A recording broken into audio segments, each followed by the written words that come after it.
سنیں قرآن پڑھ رہا ہوں. اللہ فرماتا عتل بعد ذلک زنیم.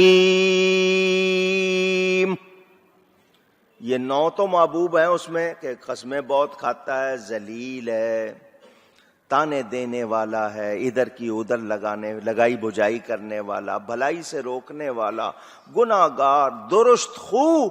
اور ان سب پر ترا یہ کہ یہ اصلی باپ کا نہیں ہے، اس کی اصل درست اونچی. اعتراض کر رہا ہے کافر، جواب کون دے رہا ہے؟ قرآن پڑھیں. فرعون موسیٰ علیہ السلام پر اعتراض کرتا ہے، موسیٰ علیہ السلام خود جواب دیتے ہیں. یونس علیہ السلام پر اعتراض، یونس علیہ السلام خود جواب دیتے ہیں. ہود علیہ السلام پر اعتراض، وہ خود جواب دیتے ہیں. صالح علیہ السلام پر اعتراض، وہ خود جواب دیتے ہیں. یہاں اللہ کے حبیب پر اعتراض کافر کر رہے ہیں، جواب اللہ دے رہا ہے. میں نے آپ کو جھلک دکھائی. اور سنیں سورہ یاسین شریف، قرآن کا دل. کافروں نے کہا انک لست مرسلا، آپ اللہ کے رسول نہیں ہیں. اللہ تعالی جواب دیتا ہے یاسین والقرآن الحکیم انک لمن المرسلین.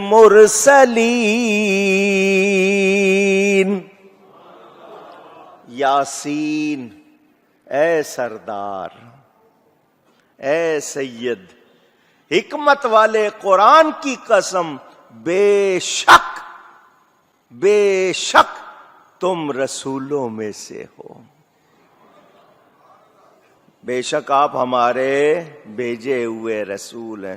اعتراض کون کر رہے ہیں؟ کافر. جواب کون دے رہا ہے؟ اونچی.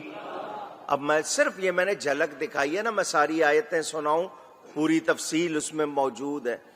ایک طرف تو یہ خوبی نظر آتی ہے. اب کافروں نے یہ اعتراض کب کیا؟ اللہ نے جواب دیا، آگے باتیں بیان کی. وہ کہہ رہے ہیں اکٹھا آ جاتا. ان کو معلوم یہ اللہ نے تھوڑا تھوڑا کر کے اتارا، یہ اس کی حکمت ہے، میں اور آپ سمجھ سکتے نہیں. یہ اعتراض کرنے والے اور یہ کہانیاں بناتے ہیں، باتیں بناتے ہیں، ادھر کی ادھر لے آئے، ادھر کی ادھر جوڑ کے لے آئے. اللہ فرماتا ہے ہم جو بیان کر رہے ہیں اس سے اچھی کوئی اور بات نہیں ہے. قرآن کی باتیں آج بھی اس جیسی کوئی اور بات ہے؟ میں پوچھنا چاہتا ہوں. کفار آپ پر جو بھی اعتراض کریں گے، اللہ کا فرمان کہ ہم اس کا بہترین جواب دیں گے، ہم اس کا. اب یہاں ایک بات کر رہا ہوں، نبی پر اعتراض کرنا کافروں کا کام، جواب دینا اونچی. او سنیو، شکر کرو. آج اعتراض بدعقیدہ لوگ کرتے ہیں، جواب اہل سنت دیتے ہیں. وہ کافروں کے طریقے پہ ہیں، تمہیں رب نے اپنا طریقہ سکھایا ہے. سمجھ آ رہی ہے بات؟ حضور صلی اللہ علیہ وسلم پر اعتراض کرنے والا اپنے معاملے میں درست نہیں. ایک بات. دوسری بات یہ کہ نبی کریم صلی اللہ علیہ وسلم کی کچھ خصوصیات ہیں، کچھ. موسیٰ علیہ السلام نے کہا یا اللہ میں تجھے دیکھنا چاہتا ہوں. اللہ نے فرمایا تم نہیں دیکھ سکتے.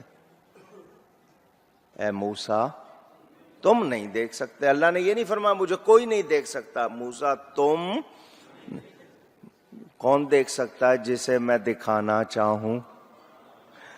حضور کی خصوصیت ہے یا نہیں؟ سر کی آنکھوں سے رب کا دیدار کیا. ٹھیک ہے، رویت کی بات ہو رہی ہے، ادراک کی بات نہیں ہو رہی. وہ معراج میں آپ سنتے رہتے ہیں. حضور صلی اللہ علیہ وآلہ وسلم کو اللہ نے کچھ خصوصیات عطا کی. حضور نے بطور نعمت ان کا بیان کیا کہ یہ مجھے ملا ہے جو نہ پہلے نبیوں کو ملا نہ پہلی امتوں کو ملا. رمضان پہلی امتوں کو مہینہ ملا مگر ان پہ روزے فرض ہوئے پورے رمضان کے؟ پوچھ رہا ہوں. ان کے لیے سحری افطاری ہوئی، اس پر اتنا ثواب ہوا. تو سرکار کے صدقے ہم پر مہربانی ہوئی ہیں، حضور پر بہت سی خصوصیات.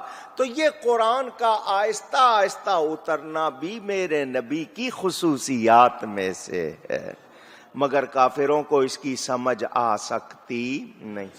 اللہ تعالیٰ ارشاد فرماتا ہے وَلَا يَأْتُونَكَ بِمَثَلٍ إِلَّا جِئْنَاكَ بِالْحَقِّ، اور ہم نے اسے اتارا وہ کوئی کہاوت تمہارے پاس نہیں لائیں گے مگر ہم حق اور اس سے بہتر بیان لے آئیں گے. وَأَحْسَنَ تفسیرا، آپ نے سنا الَّذِينَ يُحْشَرُونَ عَلَى وُجُوهِهِمْ إِلَى جَهَنَّمَ، وہ جو جہنم کی طرف ہانکے جائیں گے اپنے منہ کے بل. اولئک شر مکانا واضل سبیلا، ان کا ٹھکانہ سب سے برا اور وہ سب سے گمراہ. سنو، جنہوں نے نبی کی گستاخی کی، جنہوں نے قرآن کو نہیں مانا، جنہوں نے حق کو تسلیم نہیں کیا، یہ قیامت کے دن جہنم کی طرف گھسیٹے جائیں گے. کیا کیے جائیں گے؟ آواز. اگر آپ کی توجہ نہیں ہے تو ذرا دھیان سے سن لیں. یہ لوگ جہنم کی طرف گھسیٹے جائیں گے. پتہ چلا ایمان والے عزت کے ساتھ چل کر جائیں گے. یہ لوگ گھسیٹے جائیں گے، ایمان والے چل کے جائیں گے. حدیث شریف میں آتا ہے نا 3 طرح کی حالتیں. کچھ لوگ قبروں سے نکلیں گے، ان کو سواری پیش کی جائے گی، شان ہوگی ان کی، نیکیاں کی ہوں گی، جیسا کرو گے ویسا بھرو گے. ان کو سواری پیش کی جائے گی، وہ سواری پہ جائیں گے. کچھ چل کے جائیں گے، کچھ گھسیٹے جائیں گے. تو جو عقیدے کے درست نہیں، جنہوں نے نیکیاں نہیں کی، ان کو سوچنا چاہیے. ایمان والے بلا تکلف اپنے پاؤں پر جائیں گے. ان کے لیے کہا گیا ہانکے جائیں گے. ایک بات، منہ کے بل الٹا. آج بھی کبھی کبھی ہوتا ہے کسی کو کسی طرف نہیں جانا ہو نا تو آپ اس کو گھسیٹتے ہیں، تو وہ نہیں جانا چاہتا تو الٹا گرتا ہے. تو ان کو گرایا ہی اوندا جائے گا، منہ کے بل ان کو گھسیٹا جائے گا. یہی منہ تھے نا جن سے گستاخیاں کرتے تھے، یہی منہ تھے نا جن سے بکواس کرتے تھے، اسی منہ کے بل گھسیٹا جائے گا. الٹا گھسیٹا جائے تو منہ رگڑا کھائے گا اور زیادہ تکلیف ہوگی.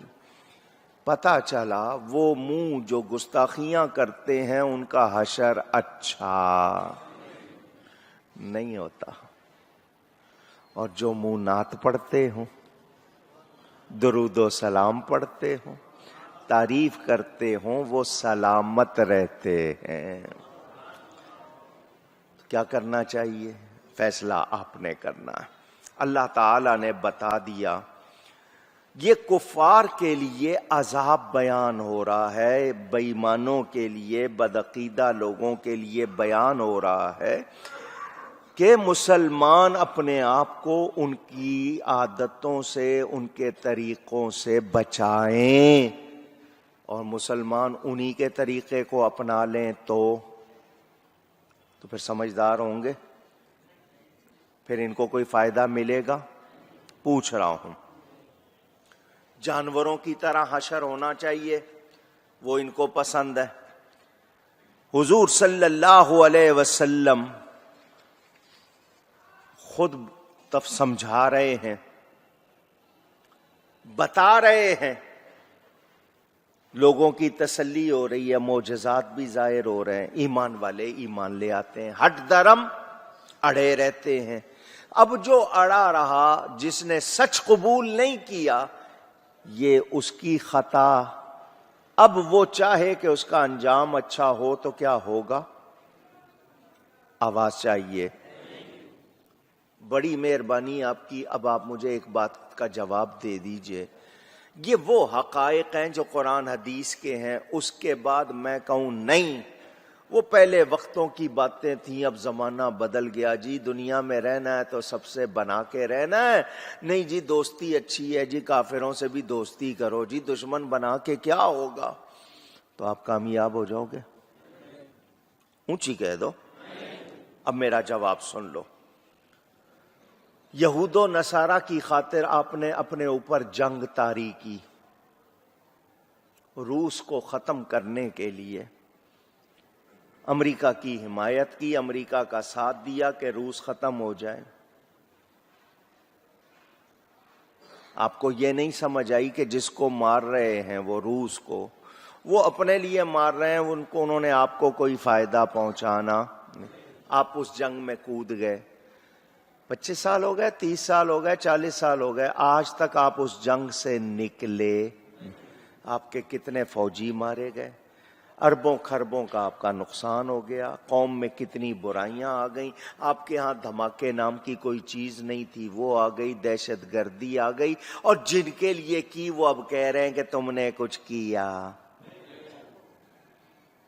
کیا ملا آپ کو؟ قرآن پڑھ رہا ہوں، آیت 1400 سال پہلے نازل ہوئی ہے، حکم آج سنا رہا ہوں، لگ رہا ہے آج نازل ہوا.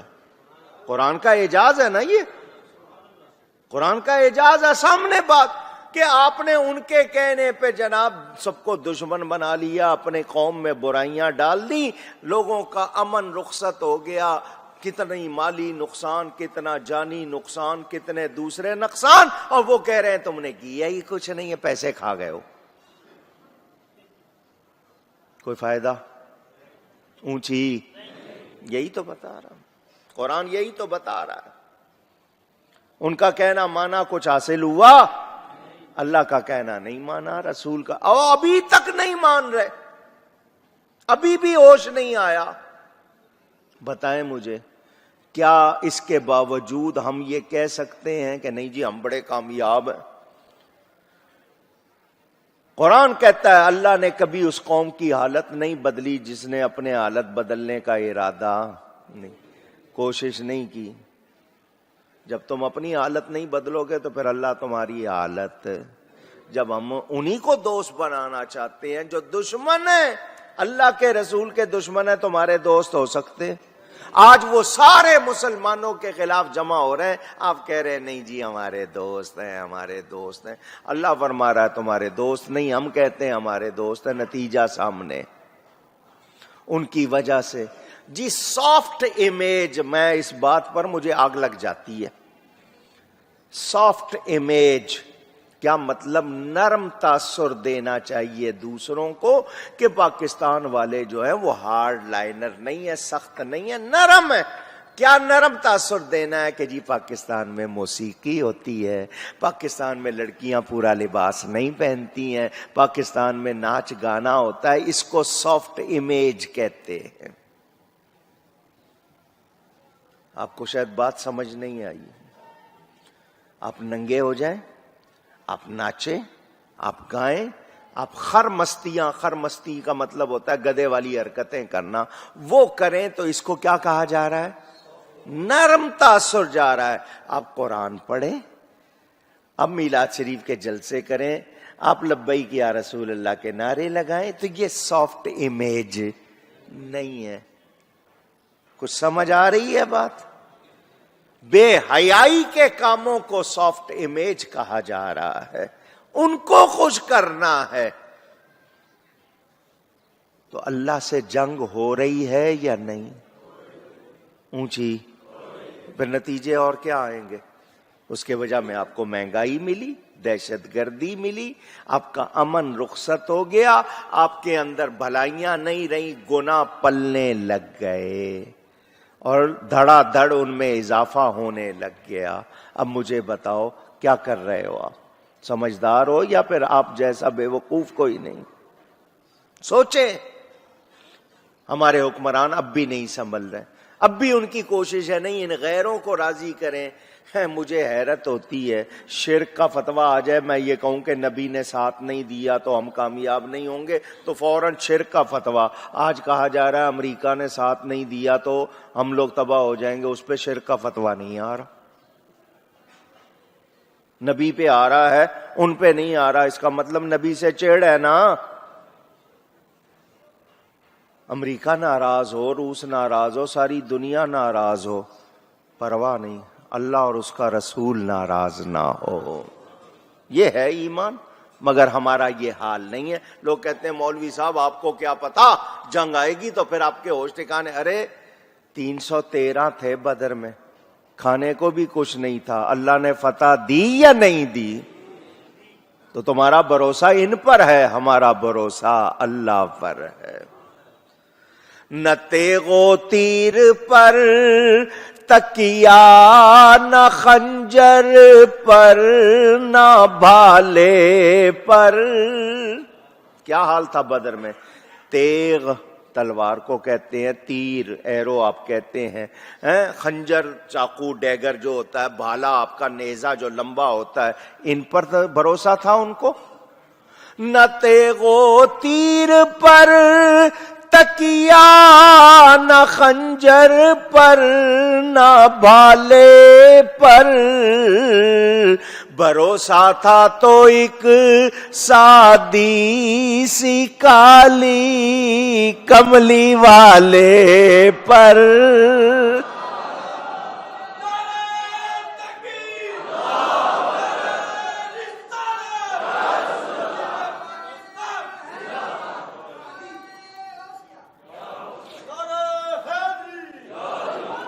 یہ لشکر ساری دنیا سے انوکھا تھا، نرالا تھا، کہ اس لشکر کا افسر ایک کالی کملی والا تھا. کامیابی ہوئی یا نہیں ہوئی؟ پوچھ رہا ہوں آپ سے. نہیں جی، آج فلانے نے ساتھ نہیں دیا تو یوں ہو جائے گا، فلانے نے ساتھ نہیں دیا تو یوں ہو جائے گا. اللہ نے ساتھ نہیں دیا تو کوئی ساتھ دے گا؟ حضور نے منہ پھیر لیا تو اللہ کی رحمت آئے گی اونچی؟ یہ حال ہو گیا ہے، آج بھی نہیں سنبھل رہے. میرے دوستوں اور بزرگوں، بتا دیا گیا ان لوگوں کا ٹھکانہ بہت برا ہوگا. گمراہ ہیں، بہکے ہوئے لوگ ہیں. مکان دیکھے جائیں دو گروہوں کے، ان کا ٹھکانہ کیا، ان کا ٹھکانہ. فرمایا تمہیں باغات ملیں گے، نیچے نہریں بہتی ہوں گی، ہمیشہ ہمیشہ ان میں رہو گے، خوشبو ہوگی، اس میں رحمتیں ہوں گی. ان کو کہہ دیا بہت بڑا ٹھکانہ ہوگا، آگ دور سے پکڑے گی، دور سے آگ پکڑے گی. دونوں کے ٹھکانے بتا دیے. دونوں وہ جو آج دنیا میں نہیں مان رہے نبی کو، ان کو بھی بتا دیا، اور جو نبی کے چاہنے والے ہیں ان کو بھی. وَأَضَلُّ سَبِيلًا، اللہ فرماتا ہے یہ جو ہے جن کا ٹھکانہ برا ہے یہ بہت زیادہ بھٹکے ہوئے ہیں. تو جو نبی کو نہیں مانتا، نبی کی شان نہیں مانتا، وہ بہت زیادہ بھٹکا ہوا، ٹیڑھا، سیدھا نہیں ہے، خود بھی ٹیڑھا، اس کی راہ بھی ٹیڑھی ہے. تو اب پتا چل گیا بدترین اور شریر ترین لوگ کون ہیں، ان کی شرارت کیا ہے. نبی کو نہ ماننا، نبی کی گستاخی کرنا. اور ایمان والوں کی شان کیا ہے؟ نبی پہ درود و سلام بھیجنا، نبی کا نام چومنا، ان کا ادب کرنا، ان پر ایمان لانا، ان کا کہنا ماننا. میرے دوستو، قیامت کا دن ہوگا جب یہ لوگ لے جائے جائیں گے جہنم کی طرف، اور یہ دیکھیں گے جہنم میں جانے والے بہشتیوں کا حال. اس وقت ان کی آنکھ کھلے گی، مگر اس وقت کا ماننا ان کے کام. انہوں نے یہاں پر اپنا راستہ گم کر دیا. ان کو چاہیے آج سنبھل جائیں، نہیں سنبھلیں گے تو کوئی خیر. اونچی کہہ دیں. اللہ تعالی ہم سب کو سیدھے راستے پر صحیح عقیدوں پر ثابت اور قائم رکھے۔ گفتگو میں کوئی غلطی ہوئی ہو اللہ کی بارگاہ میں توبہ کرتا ہوں۔ وآخر دعوانا ان الحمد للہ رب العالمین۔